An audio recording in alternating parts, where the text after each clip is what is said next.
ये बात उन दिनों की है जब बुद्धा मरवन में अपना समय व्यतीत कर रहे थे। इस समय तक बुद्धि की प्रसिद्धि दूर दूर तक फैल चुकी थी। बहुत दूर दूर से लोग अपनी चिंताओं और परेशानियों का समाधान खोजने के पास आते थे। ऐसे ही एक दिन जब बुद्धा मरवन में अपने शिष्यों को प्रवचन दे रहे थे, तो एक अधेड़ उम्र का व्यक्ति अपने 21 वर्ष के पुत्र को अपने साथ लिए बुद्धि की तरफ चला आ रहा था। जब यह प्रवचन स्थल के पास पहुंच गए तो एक नजर उन पर डाली और इशारे से बैठने के लिए कहा। जब प्रवचन समाप्त हो गया और सभी लोग वहां से चले गए तो बुद्ध ने उस व्यक्ति को अपने पास बुलाया और बैठने के लिए कहा। वहां चारों तरफ हरियाली छाई हुई थी। मौसम बहुत सुहाना था और तरह तरह के पक्षियों की आवाजें गूंज रही थी। ऐसा नजारा देखकर उस व्यक्ति को अंदर से असीम शांति महसूस हो रही थी। इसके बाद बुद्ध ने उस व्यक्ति से आने का कारण पूछा तो इस पर व्यक्ति ने कहा, यह तथागत, मैं 2 दिन की लंबी यात्रा करके अपने पुत्र को आपसे मिलवाने लाया हूँ। ये मेरा इकलौता पुत्र है और ये हर समय थका थका रहता है। ऐसा लगता है जैसे इसके अंदर कोई जान ही नहीं है, कोई प्राणी नहीं है। इसका स्वभाव भी काफी चिड़चिड़ा हो गया है। अगर हम इससे कुछ भी कहते हैं तो यह हमारी छोटी छोटी बातों पर गुस्सा हो जाता है। इसके देखने की क्षमता भी उम्र से पहले ही कमजोर हो गई है और इसके बाल भी सफेद पड़ने लगे हैं। इतनी कम उम्र में इतनी बड़ी उम्र का लगना मुझे तो कुछ समझ नहीं आ रहा। किसके साथ हो? क्या रहा है तथागत? मैं अपने पुत्र के स्वास्थ्य को लेकर बहुत चिंतित हूँ। जब मैं अपने पुत्र को वैद्य जी के पास लेकर गया तो उन्होंने कुछ औषधि दी और कहा, अपने पुत्र को तनाव कम लेने के लिए कहो। वो अपने दिमाग में बहुत अधिक तनाव लेता है, इसलिए उसकी ऐसी हालत हो गई है। लेकिन मुझे उनके बहुत समझाने के बाद भी तनाव का मतलब समझ नहीं आया। मुझे नहीं पता कि तनाव होता क्या है, यह किन कारणों से आता है और उसे कैसे अपने पुत्र के दिमाग से निकालूं, लेकिन मुझे सबसे पहले तो ये समझना है कि तनाव होता क्या है। इसीलिए तथागत मैं आपके पास आया हूँ। कृपया आप मेरी समस्या का समाधान कीजिए।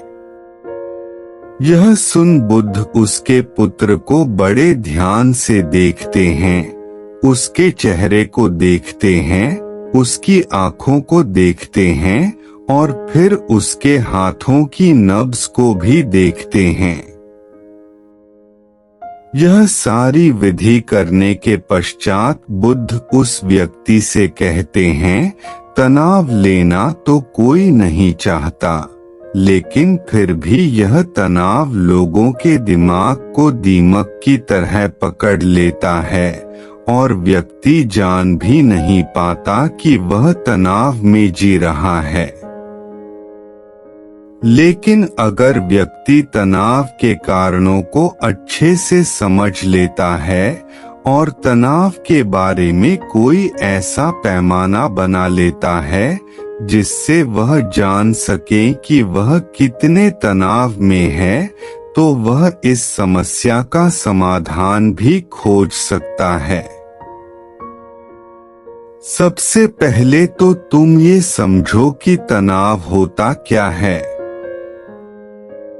जब भी कोई व्यक्ति कोई काम कर रहा होता है लेकिन उसका मन कहीं दूर भटक रहा होता है, कल्पनाओं में होता है, तो उसके शरीर और मन के बीच एक दूरी पैदा हो जाती है। यह दूरी जितनी अधिक होगी, व्यक्ति उतनी ही ज्यादा बेहोशी की अवस्था में होता है और शरीर व मन के बीच की इसी दूरी, इसी खिंचाव को तनाव कहा जाता है। आखिर कोई पसंदीदा खेल खेलने के बाद व्यक्ति चुस्ती और प्रसन्नता से क्यों भर जाता है, जबकि उसने तो अपने शरीर को थकाया है। लेकिन समझने वाली बात यह है कि खेलते समय मन और शरीर एक साथ पूरी तरह से उस खेल में केंद्रित होते हैं, जिससे शरीर और मन के बीच दूरी पैदा नहीं होती और कोई तनाव पैदा नहीं होता। और अगर दिमाग में कोई तनाव था भी तो वो भी दूर हो जाता है। लेकिन इसके विपरीत जब हम कोई ऐसा काम करते हैं जो हमें पसंद नहीं है, तो हमारा ससुर तो उस काम को कर रहा होता है, लेकिन हमारा मन कहीं दूर कल्पनाओं में भटक रहा होता है, जिससे शरीर और मन के बीच एक दूरी पैदा हो गई और तनाव ने जन्म ले लिया। फिर बुद्ध ने कहा, तनाव का चौथा कारण होता है किसी दूसरे से अच्छा रखना। बुद्ध ने उस व्यक्ति की ओर इशारा करते हुए कहा, एक पिता होने के नाते तुम्हारी अपने पुत्र से बहुत सी अपेक्षाएं होंगी कि तुम्हारा पुत्र एक बहुत ही कामयाब इंसान बने, तुम्हारा नाम रोशन करे। जैसा तुम चाहते हो उस तरह का जीवन जिए, तुम्हारी हर बात मानी। लेकिन क्या आज तक कभी किसी की सारी अपेक्षाएं पूरी हुई है?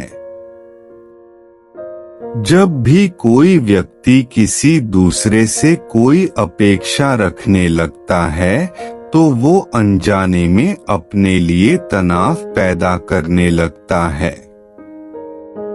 जरा सोचो कि अगर तुम्हारा बेटा तुम्हारे अनुसार काम नहीं कर रहा और वो नहीं बन पा रहा जो तुम उसे बनाना चाहते हो, तो निश्चित रूप से तुम्हारे दिमाग को तनाव पकड़ लेगा।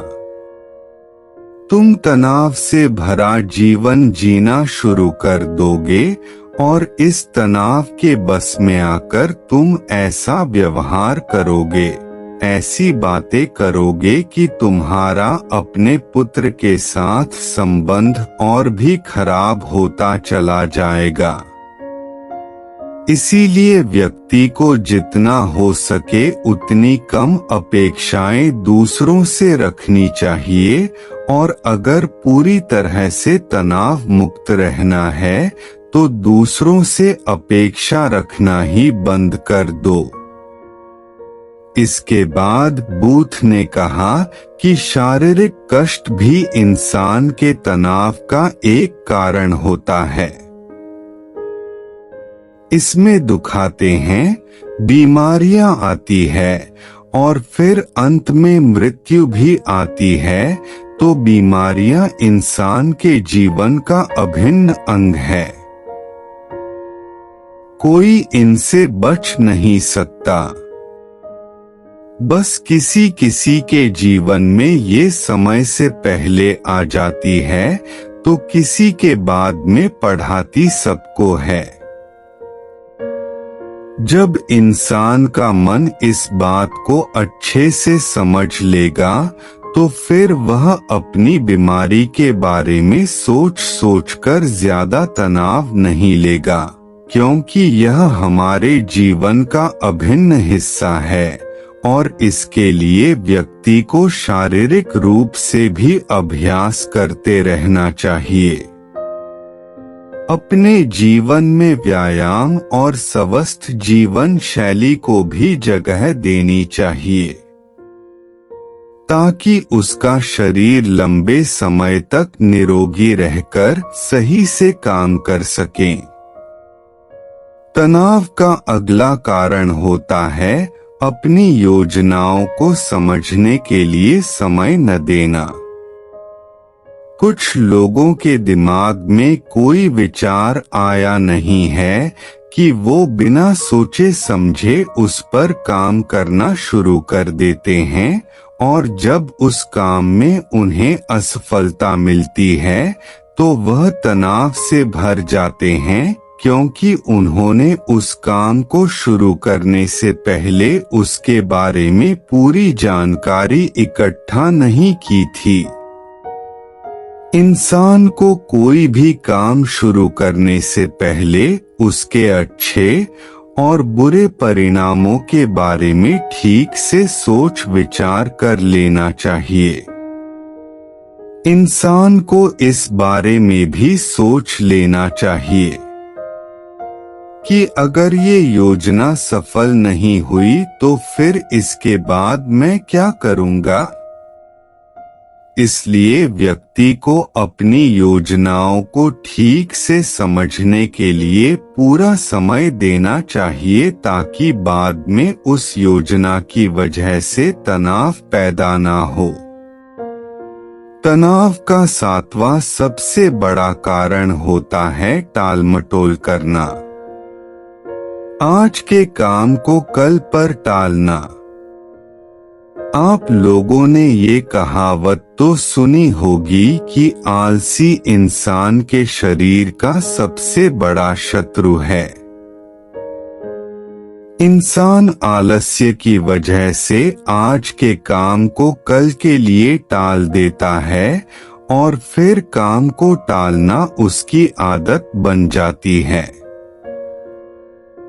काम को कल पर टालने वाले व्यक्ति का काम कभी भी समय पर पूरा नहीं हो पाता, और अगर किसी तरह से पूरा हो भी जाता है तो वह उतना अच्छा नहीं हो पाता जितना अच्छा उसे किया जा सकता था। और फिर यह बात व्यक्ति के अंदर तनाव पैदा करती है। लेकिन काम को टालना या काम को एकदम अंत समय पर करना एक आदत है। इसीलिए व्यक्ति ना चाहते हुए भी बार बार अपनी इस आदत का शिकार बन जाता है और काम को टालता रहता है, और फिर जब काम की समय सीमा पास आ जाती है तो वह तनाव से भरकर काम को पूरा करने का प्रयास करता है। इसीलिए तनाव मुक्त रहने के लिए व्यक्ति को काम को टालने की आदत छोड़नी पड़ेगी, और यह तभी संभव है जब व्यक्ति काम को समय से पहले खत्म करने का निश्चय करें। सबसे आखिरी और सबसे प्रमुख कारण जो तनाव का होता है वो है ज्यादा सोचना। लगातार सोचते रहना भी एक बीमारी है, और यह उस व्यक्ति में सबसे ज्यादा पाई जाती है जो कपोल कल्पनाएं करता है, जो अतीत की घटनाओं और भविष्य की बातों के बारे में सोचता रहता है, जो बेवजह के अनुमान लगाता रहता है। इसीलिए व्यक्ति को ज्यादा सोचने की आदत पर लगाम लगाना चाहिए। इसके लिए जितना हो सके खुद को काम में व्यस्त रखना चाहिए और हर दिन ध्यान का अभ्यास करने को अपने जीवन का हिस्सा बना लेना चाहिए। अगर तुम इतनी सारी बातों का पालन नहीं कर सकते तो इसके लिए एक बहुत ही आसान विधि है।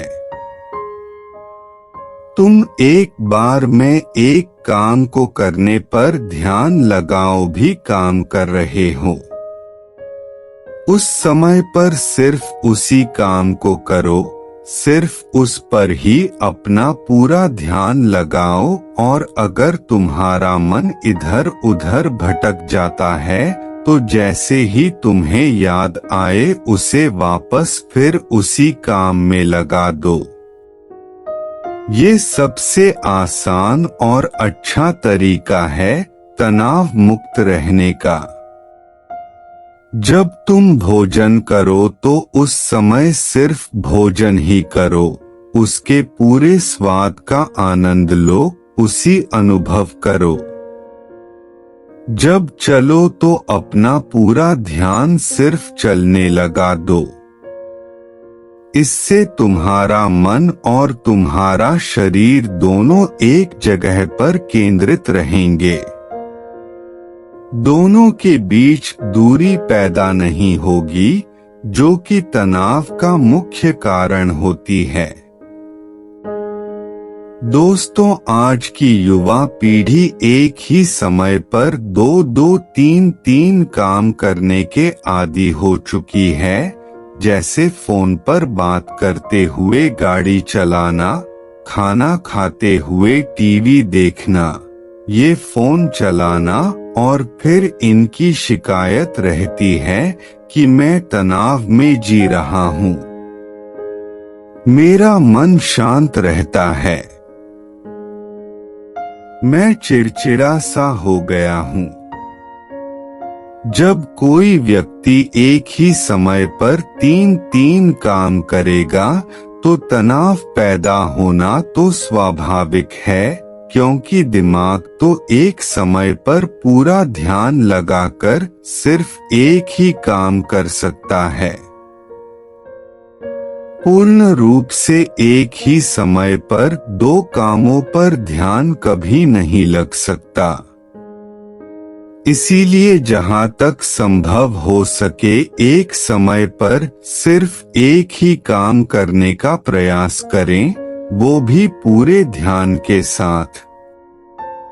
दोस्तों, आशा करता हूँ कि आपको इस स्टोरीज से काफी कुछ सीखने को मिला होगा। फ्रेंड्स, हमें उम्मीद है कि आप सभी दोस्तों को चिंता में खुद को बर्बाद मत करो। जीनियस टाइम आप लोगों को पसंद आई या नहीं? अगर अच्छी लगी हो तो हमें मोटिवेट करने के लिए कृपया लाइक और शेयर करें। ऐसी ही और मोरल स्टोरीज इन हिंदी पढ़ने के लिए हमें सब्सक्राइब कर लें। थैंक्स।